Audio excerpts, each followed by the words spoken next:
mais um programa Terceira Margem do Rio em Revista. Um programa que traz, eu não sei fazer essas piadas que só o Lucas sabe fazer. Não é piada. Não é piada, é tudo foi sério. piada? É verdade. Seu programa que traz Estamos aqui com o Edson Nunes, Olá. com o Luiz Felipe Valente. Presente. Peraí, vamos mudar a ordem porque os visitas ficam pro final. Dr. Tiago Arraes, eu sou o Leonardo Gonçalves. Temos o Rony e a sua digníssima Keila, a primeira participação de uma mulher. Palmas. Não é qualquer mulher. Não é qualquer mulher. Formada em História pela Universidade de São Paulo. Olha aí. A Keila casou com o Rony depois de um longo período de namoro, mas isso não vem ao caso. Não veio ao caso. Ela disse que não ia Mas atrasar, veio. mas atrasou, isso também não vem ao caso. Mas isso é veio, outro de negócio. novo. E Não disse que veio, não ia mas casar de veio. branco e casou de branco. Isso também é uma coisa legal de se explicar depois, é bem interessante. Será? Mas é Tudo uma coisa das... que as pessoas mas não é uma querem das... saber. Quem quer saber da minha vida? Tem vários elementos aí que não fazem meu sentido. Mas o Edson tá se divertindo nesse programa. É, exatamente, obrigado. Chegamos. Isso aí. E hoje Mas o a assunto Keila é uma é... das mulheres mais inteligentes que eu tive a oportunidade de conhecer. Ô, louco. Eu e a Vanessa. Ô, louco. Casada com um dos caras que eu também acho um dos mais inteligentes que eu conheço. Ô, louco. Um casal exuberante. De Eu nunca vi ele Sabe, falar Um casal isso. brilhante. Brilhante. Um Nunca casal vi ele brilhante. falar isso. Sou fã dos dois. E hoje o assunto é democracia. Democracia. Demo. Eu só queria dizer que eu vim porque eu achei que ia ter pizza. Mas eu tô aqui passando fome e ainda me botaram sentada aqui. E você ainda compartilhou o bis com a gente. Compartilhou o bis e tic-tac com a E gente. o pouco bis que tinha, O pouco tic-tac. bis que tinha. Mas né? começou Compartilhou programa, num então verdadeiro exercício. Então vai parecer logo de cara que a gente tá tratando mal as mulheres. Logo de cara, obrigado. Já deu problema aí um tempo atrás. Então vamos falar. Léo, não, Dr. Tiago Arraes. Não. Existe Não. democracia na Bíblia, Dr. Tiago Arraes? Não vou. Não, pô. Para. Que pergunta é essa, velho? Democracia não. Vai lá pro século XVIII, XIX lá que a gente ganha mais. 17, né? Que é isso? Democracia aconteceu na Vamos antiga falar, Grécia? É religião e 17. democracia. Vai. Vamos Começa lá. no 17, que é pra lá que vocês querem ir. 17, 18. Vamos perguntar então pra Keila. Keila, o que é democracia, Keila? E já é uma pergunta complicada. Então, bem, se a gente Jogando for na cara pensar da na filha. palavra, seria o governo do povo. Mas, na verdade, seria um governo representativo, né? No caso da democracia brasileira, é uma democracia representativa através das leis, né? Então, eu acho que seria uma ilusão infantil achar que o povo governa o nosso país ou qualquer outro, né? O povo não governa, as leis governam e, teoricamente, as leis devem representar o anseio do povo, teoricamente. Né? Bem, Que representam, né? O legislador vai Mas é que o consolidar legislador e vai é positivar aquilo que é o desejo que da emana do população. povo, claro. Porque o legislador é bonito eleito de pelo ouvir, né? povo. De ouvir é bonito. É que o legislador é eleito pelo povo, então as leis que ele for implementar representam ou deveriam representar os interesses daqueles que o elegeram. Mas por outro lado, se a gente for pensar no nome, na palavra em si, democracia, será que é desejável você ter um governo do povo? O povo manda? O que isso significa? Mas Mas não essa- é porque o pessoal fala que é ditadura da maioria e tal. Será que Ditadura do proletariado. Não, mas mas vários ditadura curiosa, da né? maioria. Mas será na que isso é filosofia tem esse desejável? combate, essa ideia mesmo. Tem vários filósofos questionando essa parada. Agora, para a professora aqui da USP entre nós, seria muito bom saber. Qual é a relação entre democracia quando aparece filosoficamente meio dos gregos e mais tarde quando aparece de novo Iluminismo. Pós-iluminismo, 18 e 19, século 18 e 19. Eu acho que, assim, o primeiro Porque ele ponto... renasce, né? Das cinzas Sim, surge uma não nova... é das cinzas, na Certo. verdade, isso é uma falácia, né? Porque a gente tem democracias medievais. Certo, A gente tem cidades de governos democráticos durante... Sempre teve, né? muito bom. Siena é uma cidade famosa na Itália pela sua democracia, ela tem um afresco muito famoso Mesmo antes de do todo... governo durante o período medieval. Certo. Né? Então não é assim, a democracia morreu e E ressuscitou agora do do nada. Você já É. tinha evidências em Os outros princípios locais. democráticos continuam. Mas eu acho que uma questão que até entra no que o Rony falou, que é, talvez, que chame a atenção aos olhos, é que é diferente de você pensar no exercício democrático de acordo com o tamanho da comunidade que você está falando. Uhum. Que é muito fácil, eu conheço, eu sou professora, né? Eu conheço escolas que têm uma gestão totalmente democrática. A gente tem aqui em São Paulo escolas que são escolas anarquistas, por exemplo. Elas nem têm direção.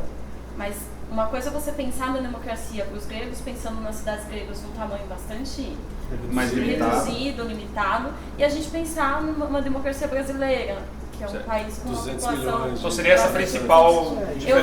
vejo, não é a única diferença, mas eu vejo isso como uma diferença gritante, né? Certo. Na E a verdade, democracia grega com muitas restrições também, muitas né? restrições. E mesmo no período medieval você tem essa limitação também, então a grande A mudança quantidade de pós-milenarismo pessoas é a que- expansão, no É, caso. A quantidade de pessoas que poderiam se achegar à polis e ter condições de dar a Sim. sua opinião e de mudar o curso ou a história de uma determinada comunidade era um grupo muito restrito de Você não pessoas. consegue discutir o que é democracia se você não discutir quem é o cidadão, né? Exatamente. Então isso é muito Uma coisa complicado. não pode ser dissociada da outra.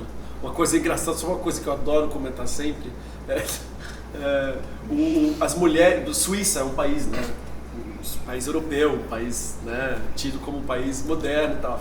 As mulheres passaram a votar na Suíça, mulheres passaram a ser cidadãs no sentido de poder ter o direito de votar. Eu não lembro agora se foi em 1971 a 77, mas assim, tipo, muito absurdo você imaginar uma democracia em que foi negada às mulheres o direito de voto até a década de 70. Mas Num aí- país como a Suíça. Então, aí eles é negada a cidadania, e aí entra a Exatamente. questão quem é o cidadão, né? E aí é uma questão complicada, porque no modelo que a gente tem atual, teoricamente a gente quer que todos sejam cidadãos, no modelo democrático que a gente tem aqui no Brasil. Mas será que isso é verdade? Será que o direito ao voto garante a cidadania de uma pessoa? Eu acho difícil pensar isso. Porque a pessoa é cidadã só a cada 2 anos quando ela vai até a urna. E daí nada acontece entre os 2 anos que qualificam ela como cidadã. E é complicado também porque na nossa sociedade o exercício da cidadania está muito ligado ao seu potencial de consumo e à sua capacidade laboral e produtiva, né? A gente considera mais cidadão quem tem maior potencial de consumo. Não, e mas quem isso é tem justo maior- porque eles devolvem mais impostos, eles contribuem mais para o bem comum. né? A gente desconsidera bastante. A gente, aqui da boca para fora, vai dizer, todo mundo é cidadão, né? Claro. Né? O cara é brasileiro, nasceu aqui, tem direito a votar, é cidadão, tem os mesmos direitos que eu. Só que na prática, o cidadão de verdade, aquele que influencia mais e que tem mais condições de mudar o curso da história, é o cara que tem maior potencial de consumo e é mais produtivo. E infelizmente não é a maioria das pessoas, né? É uma quantidade muito restrita de pessoas. Então até a ideia de democracia ligada ao exercício de cidadania fica relativizado porque a gente não tem um cara que...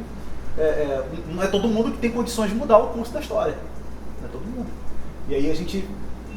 Tudo bem, existem várias leituras a respeito do modo de você compreender a maneira como as transformações sociais vão acontecendo. E não dá para você também descartar ou dissociar as pessoas que estão no lado mais oprimido da história. Nós vamos ver aí, por exemplo, no final do século XIX, quando a gente tem praticamente ali, a gente teve uma leitura historiográfica muito forte no final do século XIX, no século XX, de que é a macroestrutura que vai determinou, por exemplo, a abolição da escravatura, né? A libertação dos escravos. E a gente vai ver que, por exemplo, existiu um nível de participação muito grande também desses escravos nesse processo de libertação. Então, da mesma forma como a gente não pode excluir um e o outro lado, mas exercício de cidadania e mudança de paradigma justamente naquilo que a gente compreende como aquilo que pode mudar a sorte ou o rumo do nosso país, infelizmente, dentro da nossa realidade, com a evolução do capitalismo na forma como está hoje, a gente não tem como dissociar isso de capacidade laboral, né, de produção e a capacidade de consumir. São essas as pessoas mais consideradas na hora da gente dizer quais são os novos cidadãos. Mas o que é interessante, por exemplo, a gente começa a discussão perguntando como que fica a democracia na Bíblia, né? O Arraes até não fica, não dá. Mas um exercício talvez seja interessante, não é tentar achar a democracia na Bíblia, mas tentar ver esses valores que a democracia exalta, como esses valores também aparecem na Bíblia em alguns momentos. Então, por exemplo, uma discussão que eu acho que é interessante, né? A gente estava falando dessa valorização de um em detrimento do outro. Você tem cidadãos que são mais cidadãos que outros, né? E isso é visto como uma coisa negativa no nosso pensamento moderno, ocidental e democrático, né? Mas a Bíblia, quando a gente olha para a Bíblia, apesar de você ter, por exemplo, uma instituição como a escravidão, mas uma escravidão bastante diferente da nossa escravidão atlântica aqui, a Bíblia ela introduz uma ideia que é absolutamente radical dentro do contexto que ela colocou. A gente já falou um pouco, quando a gente falou dos 10 mandamentos, sobre a diferença dos contextos da Bíblia e dos outros povos da região, mas uma coisa que é muito diferente é que você tinha nos outros povos, você tinha classes. eu não vou usar a palavra castas, porque não é exatamente isso, mas são classes que você não consegue passar de uma para outra. Você nasceu naquela classe, você não se mistura. E a Bíblia introduz um conceito que é justamente, haverá só uma regra, tanto para o natural quanto para o estrangeiro. Todo mundo tem a mesma regra. Lei. A mesma lei serve para todo mundo, né? Em vários outros povos você tem essa distinção de leis. Mas o curioso é que mesmo na Grécia você tem um pouco disso. Né? Na literatura de Homero você vê esse negócio, né, de que o herói, ele é o herói Homero, o Ulisses, por exemplo, na Odisseia, ele tem que ser o cara que vai voltar para casa e continuar reinando, o servo vai continuar sendo servo, enquanto isso estiver cada um em seu lugar, a sociedade funciona perfeitamente. A República de Platão... Mas isso tem a ver com a questão da definição de cidadania. O que ele está falando é que a palavra de Deus, a Bíblia, define cidadania já como no nível igualitário. É que a palavra cidadania é uma... Não, até que seria até anacrônico, na verdade. Sim. Colocar o termo cidadania na Bíblia seria uma coisa bastante anacrônica. Mas perante a lei... Já fala de classe, a gente fala de... É que quando a pergunta é feita imediatamente, com relação à democracia e Bíblia, pelo menos na minha cabeça, certas bandeiras red flags, né? Existem a luz vermelha pisca. A luz vermelha pisca na minha cabeça, porque basicamente aparece a democracia, pós-iluminismo e tudo mais, dentro de uma ideia em que Deus não está dentro da jogada e tudo mais, a gente vai se organizar aqui embaixo democraticamente, porque aquilo que está lá, está lá. Vamos se virar aqui embaixo. Que é mais ou menos, se a gente for encontrar um paralelo, é a postura de Babel, certo? Não sabemos de Deus, não queremos isso aqui, vamos se organizar aqui, vamos fazer o nosso. Mas que não tem democracia, né?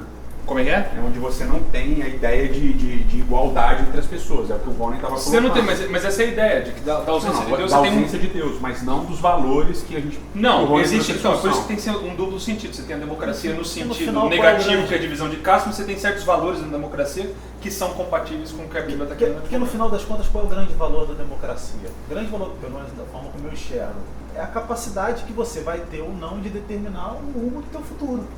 É o controle sobre a sua autonomia. Vida. O nível de autonomia. Liberdade. Exatamente. Fica um pouco ligado à ideia de liberdade. Só que ao mesmo tempo ela também é complexa. Porque se o governo, se a democracia é do povo, e você tem que se sujeitar àquilo que é escolhido pela ampla maioria, que não é necessariamente aquilo que você quer. Mas aí tem aquela ideia do Rousseau, né? De onde vem a autoridade, da onde emana a autoridade, né?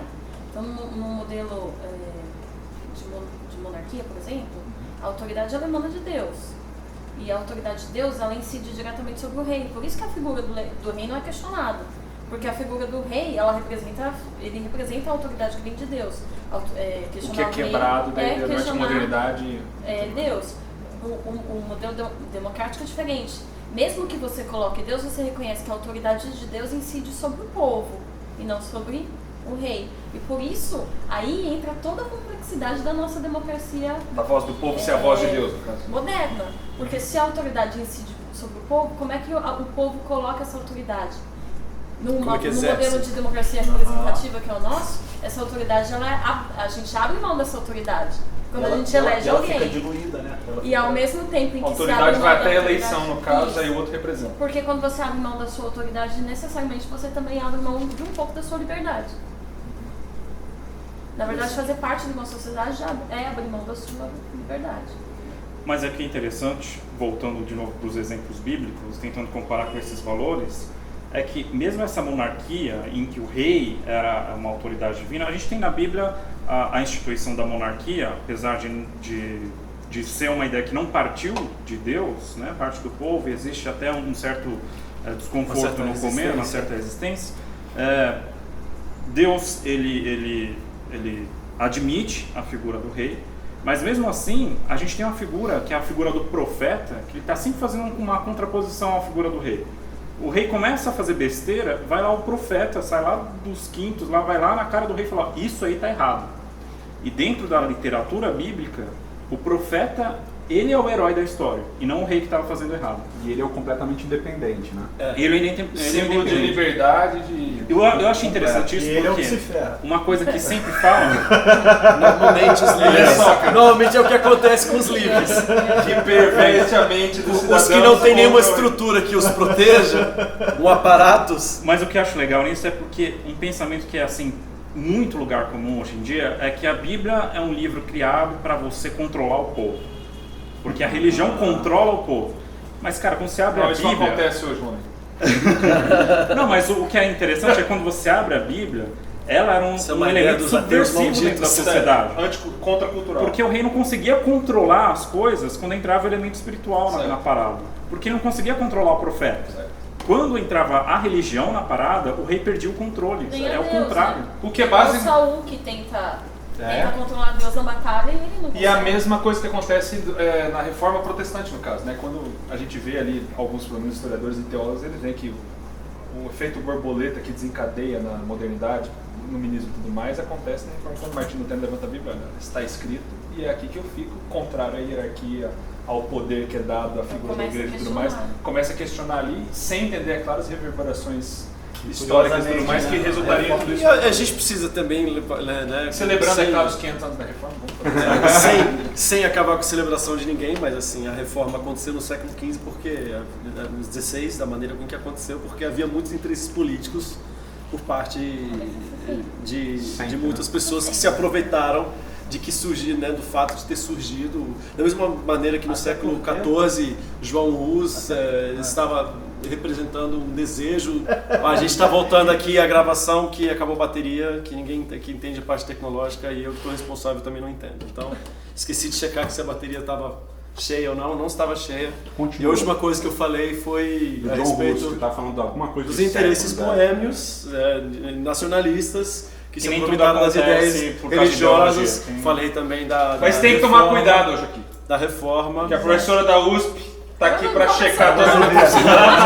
A professora Nossa, formada pela USP dúvida. tá cuidado, velho.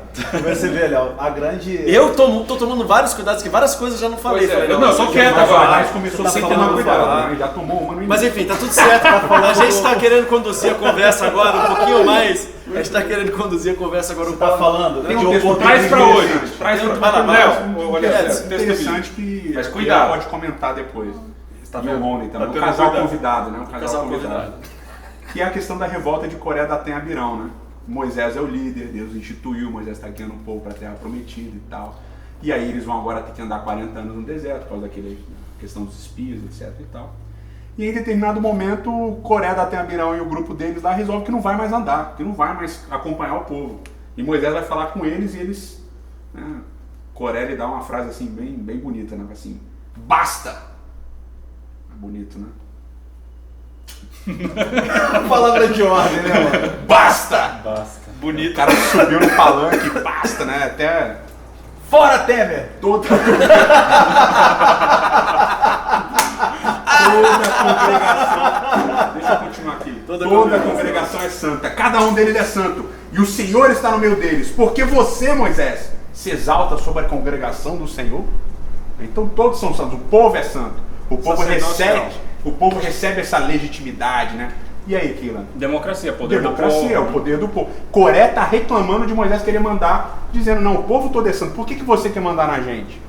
Então, a diferença é que o modelo bíblico é o modelo teocrático, né? É o governo de Deus, teoricamente, né? Então, na verdade, a gente vê em muitos casos na prática, a gente vê em muitos casos as pessoas lutando contra esse modelo teocrático. Eu acho que essa rebelião foi um exemplo da população, do povo, se insurgindo contra um poder que na verdade não é de Moisés, mas é a própria autoridade de Deus, né? Se colocando contra um modelo de governo teocrático. Infelizmente hoje a gente não tem a oportunidade de ter um governo teocrático, né? Talvez fosse a solução para todos os males, mas a gente não tem essa oportunidade. Que males são esses, na Que sua males opinião? são? Eu não sei. A Keila gosta da bancada evangélica, por isso que ela tá falando do governo Não, teocrático. Que governo teocrático, eles representam a vontade de Deus tal qual está escrita na Bíblia. A favor de todos os trabalhos sociais do Protegendo a próximo, família. protegendo a viúva, o órfão, o estrangeiro, com E é importante certeza. falar que você está usando uma expressão O heterossexual. também, teocrático, que já remete a essa coisa da igreja cristã medieval, teocracia e tal. Também sei lá. é outra. Você só está usando uma expressão que é para as pessoas Só para as conseguirem pessoas visualizar entenderem. um pouco melhor. É. Porque, na verdade, Moisés, ele era um líder que guiava um povo num deserto, mano. Tipo, era Mas isso. é importante Ele isso não era, porque... ele não era rei sobre No caso o tinha povo. uma nuvem, Muito- tinha uma coluna de fogo também. É, mas aí a gente que vai ajudava, entrar- ele ajudava. Sim, cara, o que eu tô dizendo é que ele era o cara que... sou eu que tô conduzindo a Mas coisa, aí a você não gente tem um rei. entraria numa questão que é muito complicada, que é o que define a formação de um país, de uma nação, de um povo. Quais são os parâmetros que definem né? A gente se considera brasileiro, mas eu posso citar que o Brasil, eu posso citar que a maior parte da população brasileira considera que o Brasil foi formado em 1500.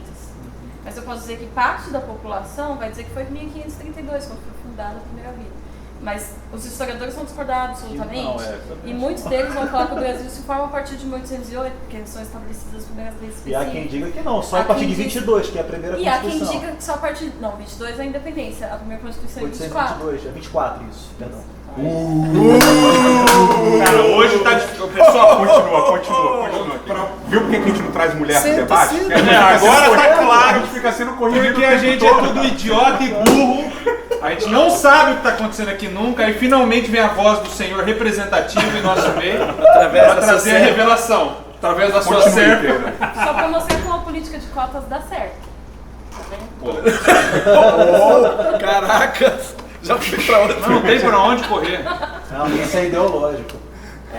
Você fala de inclusão, é ideológico.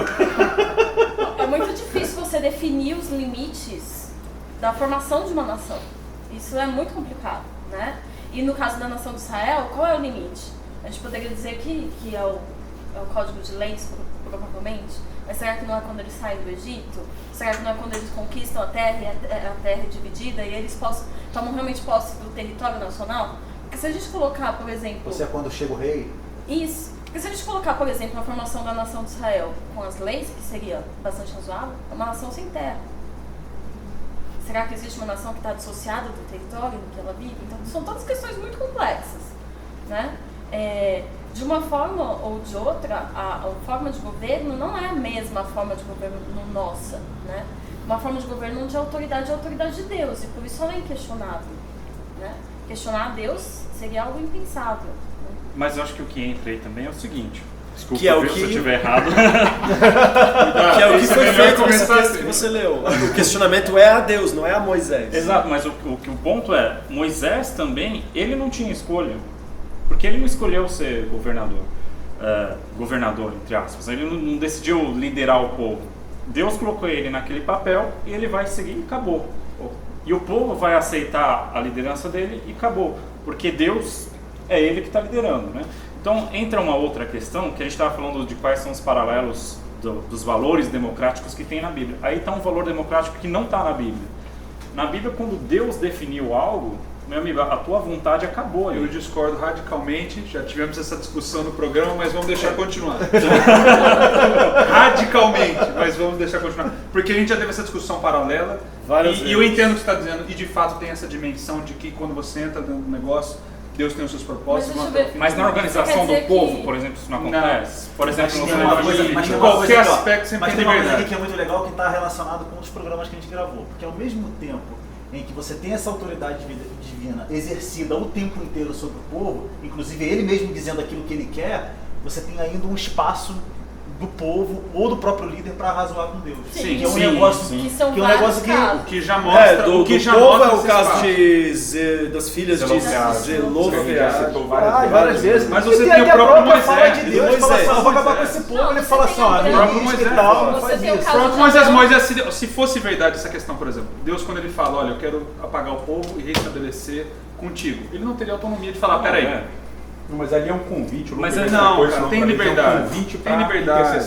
Mas, por exemplo, Moisés poderia ter não existe. Essa liberdade que você está colocando, a gente pode discutir isso em outro programa, porque esse aqui é outra coisa. Essa liberdade que você está colocando é uma liberdade sempre relativa. É o seguinte, a partir do momento que não existe o cumprimento do que Deus falou, certo, existe destruição. Certo. Okay, sim, mas então mas você existe pode dizer liberdade. que não tem uma liberdade no rumo coletivo, mas existe uma liberdade individual. Exato. Correto. Então, exato. Mas se existe no individual, fatalmente terá de haver no... Está interligado, mas essa é a direção. Mas o que eu quero dizer é, por exemplo, você tem o sacerdote. Quem é o sacerdote em Israel? Isso é o que eu estou falando. Você não decide ser sacerdote, você nasceu sacerdote e acabou. Não, existem coisas determinadas, não me entenda. Exato. Mas a gente está falando de... Então você não tem como dizer que você é radicalmente contra. Porque se você está dizendo... Não, mas ele está falando no contexto do líder, da escolha do líder, não necessariamente do líder. Exato, na organização da sociedade. É que a ideia da liberdade que a gente já teve essa discussão aí, sim, tudo vai também o ponto é continua. Mas continua a ideia. Não, mas uma coisa, por exemplo, que que a gente valoriza muito na nossa sociedade é você ter liberdade para alcançar você ter liberdade para alcançar qualquer patamar da sociedade. Certo, chegar sonho em qualquer americano, lugar. assim, vamos dizer. Sonho Você americano. consegue chegar. Isso não existe na Bíblia. Certo. Se você sonha ser sacerdote, você não nasceu na família de Arão, por exemplo, acabou, morreu o seu sonho. Não, se você for primogênito, você pode ser. Não morreu nem Tá, seu é sonho, só- você não ok, pode ter seu mas- sonho. Primogênito, você pode ser. Fora que Você tem toda a tem- questão do Nazireu, que é uma aproximação Tem a uma todo aquele negócio que é aproximação. interessante. Mas Deus estabeleceu alguns padrões, pelo menos na organização da sociedade de Israel, que não significa Levita necessariamente, também. Levita também, não significa necessariamente que esse é um padrão divino para a eternidade, mas no caso de Israel, Certo. a gente tem a organização da sociedade, ela não dá uma liberdade total do indivíduo para ele alcançar qualquer papel que ele quiser. Claro, claro. É o papel que Deus determinou para ele. Eu quero ser profeta. Entendeu? Não existe Exato. isso. Tem isso. Então, peraí. Inclusive, na verdade, o que existe é eu não Extremamente quero ser interessante. profeta. Peraí. Eu não quero ser profeta, mas vai ser. Bem colocado. Isso é o que mais acontece. Bem Mas colocado. aí entra uma Muito bem questão colocado. que depois a gente conversa por Mas só pra deixar que é a registrado- escola de profetas, que pra mim sempre soou algum... Mas é um negócio extremamente complicado no texto bíblico e Sim. sempre vai ser Existe tratado de até uma hoje. maneira complicada. Sempre vai ser tratado. Porque o profeta que assiste na corte.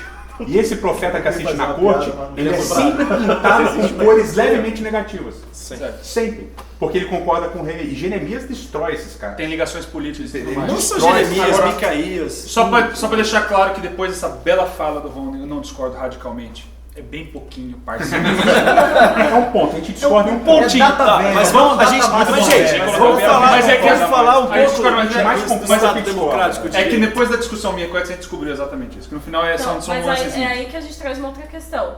Se a autoridade da Bíblia é uma autoridade diretamente divina, seja pela figura do profeta, ou seja até pela figura do rei ungido, né?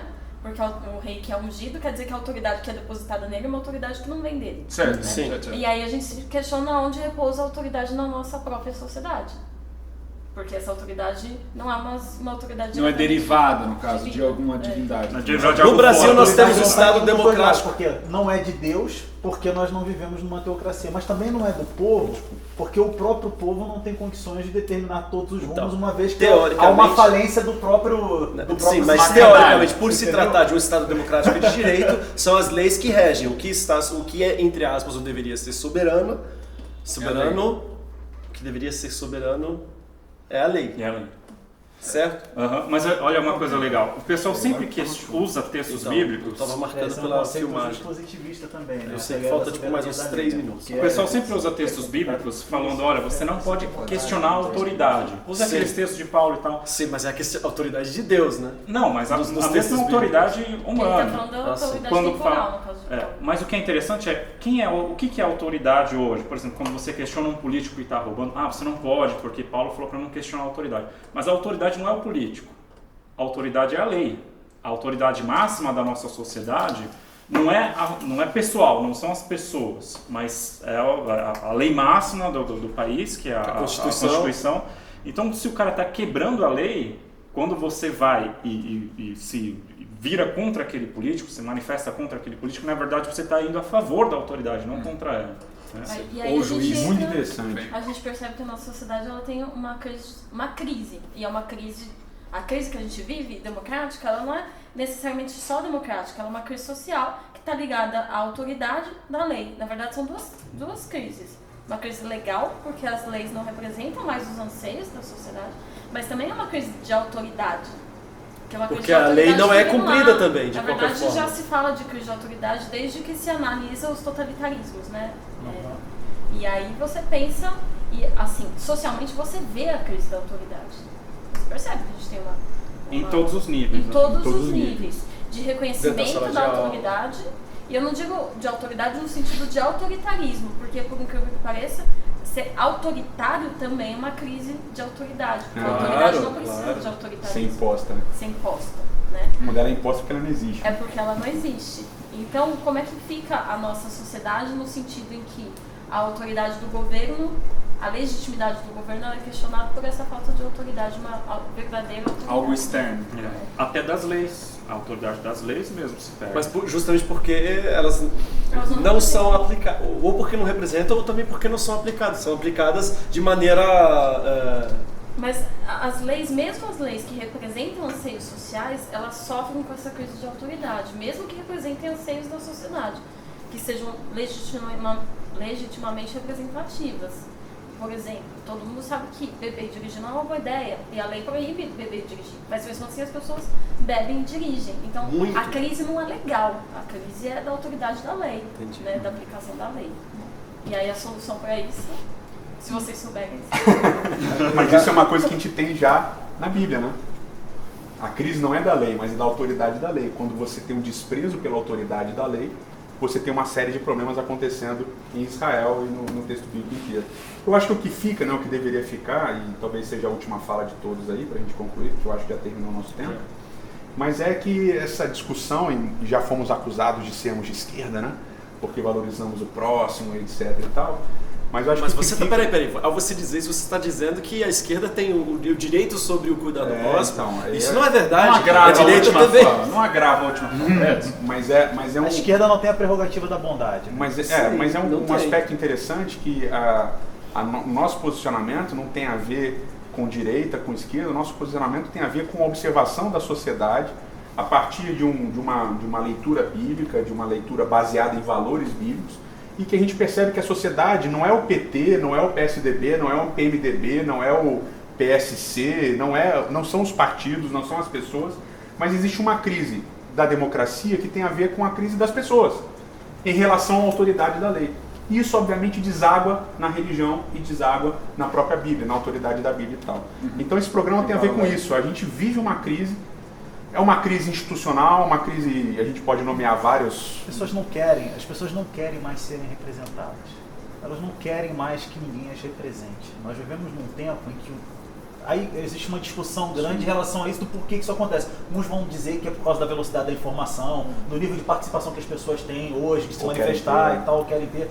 Mas assim, nem importa tanto o motivo, mas o que é mais importante é que isso é um dado que está aqui.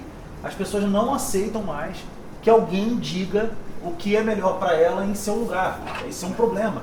E a gente está passando por um momento em que a gente vai precisar reformar o modelo. A gente vai precisar mudar o modelo, porque ele se esgotou. Só que o que existe para pôr no lugar? Esse é um problema. Porque aí começa a surgir outras possibilidades de autoritarismo político, né, e religioso. Virou uma bagunça, tem que resolver, tem que chegar alguém para resolver. Tem que chegar o cara que... O bolsomito! O Salvador! E aí, cara, e aí, olha só, dentro de toda essa discussão, aí que a gente estava conversando ali até antes do programa, né, que discutir esse caráter ideológico do que é direita e do que é esquerda numa realidade social como a brasileira é um luxo. É um luxo porque a gente vive num país em que as instituições não funcionam.